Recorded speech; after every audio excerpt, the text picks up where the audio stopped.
All right, I'm here with Hannah, and she's the owner of Three Diamonds Bridal, and you can see we're just across from Jax, who I did an interview with last week.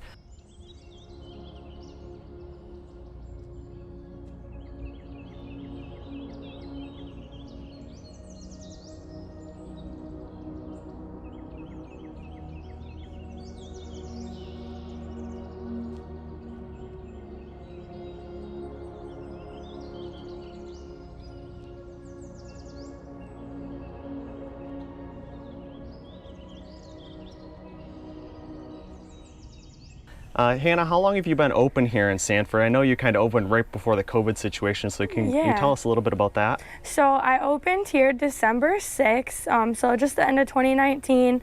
We were open until about March when the COVID stuff happened.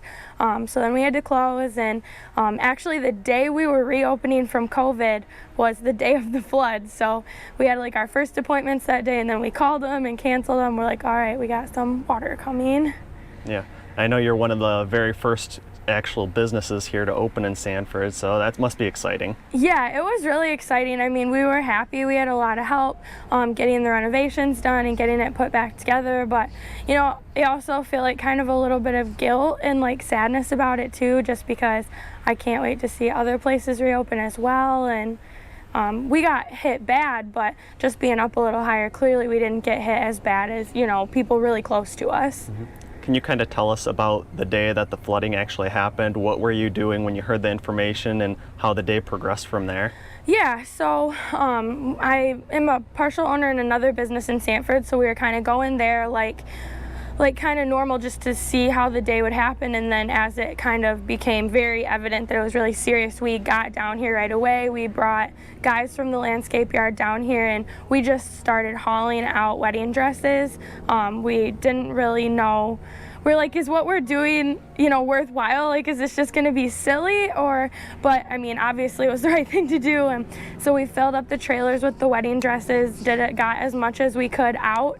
And then we kind of went to go get our homes ready as well. But it was just a crazy feeling. It was like being like in a movie or something, you know. We had the alarms going all night the night before. And so it was just kind of surreal, but we just kind of knew we had to do it. You kind of give us a tour inside now and kind of explain what you look like the first time you walked back in here after the flooding? Yes, so the first time that I came back in here, it was so hard to see. So the water went up to the last step here. So it was just about 3 inches from cresting over to the main part of the bridal boutique, which would have been really, really bad. But so all the lobby was underwater. Of course, it was just mud and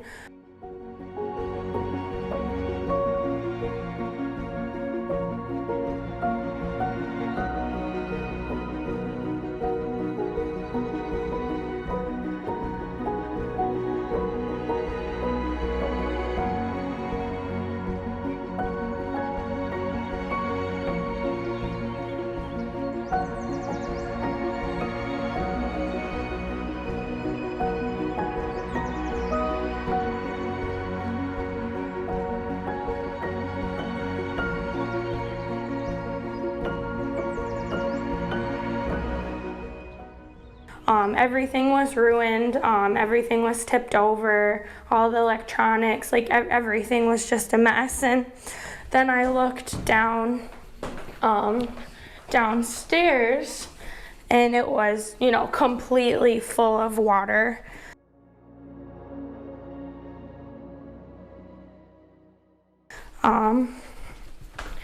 So we kind of got, you know, the new floors in now, but everything was kind of like this room we haven't really touched yet other than cleaning, and you know, everything was just, the tiles had come up, everything was ruined.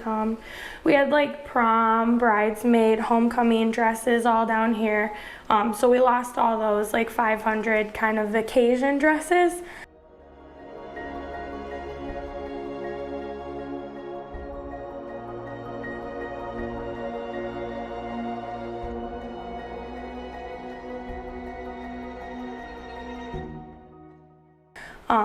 And then just everything. I mean, we didn't even get to come down here and really start on it for like 4 days after, because there was just so much water to drain out.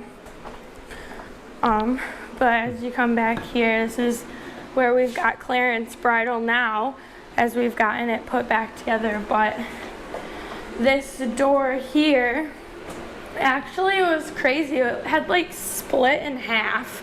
So I think like a lot of the water must have just hit it so hard, and because the door just was crazy, split in half. And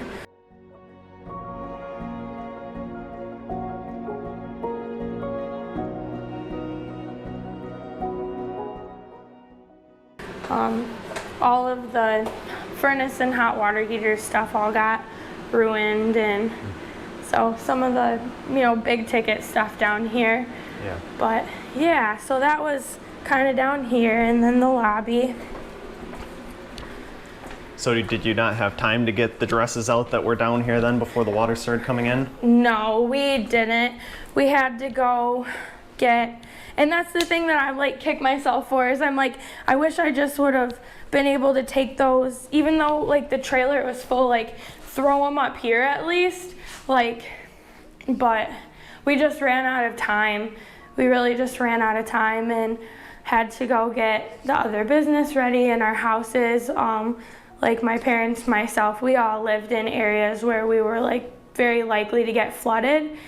So we just kind of had to cut our losses with those ones. But the bridal was the most important, so I'm just really, really happy we got all of those out, didn't lose any wedding dresses. I guess you're lucky that this kind of a split level in the upper half was a lot higher elevation. Yes, very lucky. I definitely, and this is where, you know, this is where we do the bridal appointments, and I can't imagine like having to rebuild the little tiny house fitting rooms and everything. So I am just so thankful that it didn't come up to this level. So did insurance help you out at all? Did you have insurance? We have insurance. We didn't have, well, we had tried to get flood insurance when we opened here, just because like the basement had taken a little water before, like in 2017 when it flooded. So we did try to, but we were told we couldn't because we're not in a flood zone. So we didn't, and no, we haven't had any help from insurance at all. Yeah.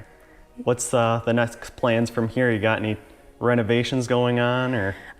Yeah, just finishing up the downstairs still is our biggest thing right now, getting all those side rooms put back together, eventually getting new doors put on everything, and then kind of just expanding our inventory again.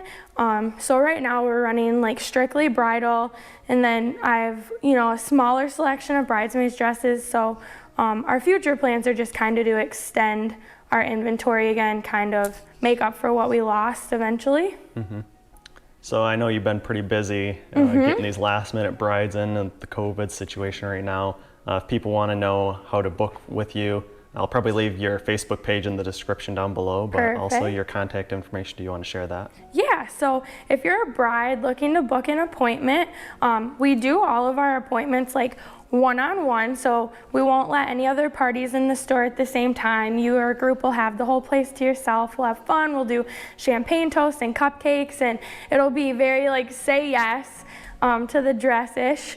But you can go on our Facebook and message us to book, or if you want to give us a call, our store number is 989-430-4396. And we can do it that way as well. If you check out our website, you can email us. So quite a few ways to book, and we would love to have all the future brides and the COVID brides in. All right, well, thank you for your time, and thanks for showing us around and giving us a tour. Yeah, thank you.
Thank you to everybody for supporting me, subscribing to my channel, liking and sharing these videos. It does help a lot. If you want to contribute to the efforts here, make sure you visit the Sanford Strong and Edenville Strong Facebook pages. I'll leave the links in the description down below. And if you want to help support my page, I'll also leave my Patreon and PayPal account down below. Thanks for watching, and make sure you catch my next video. Until then, I'll see you next time. Thanks for watching, and make sure you hit the thumbs up button if you enjoyed this video. Also, make sure you subscribe so you don't miss the next videos I will be posting, and leave your questions, comments, and suggestions below. As always, I just want to give a massive thanks to the people who support me on Patreon. Never underestimate the value of your contribution to keeping this channel going. Thank you.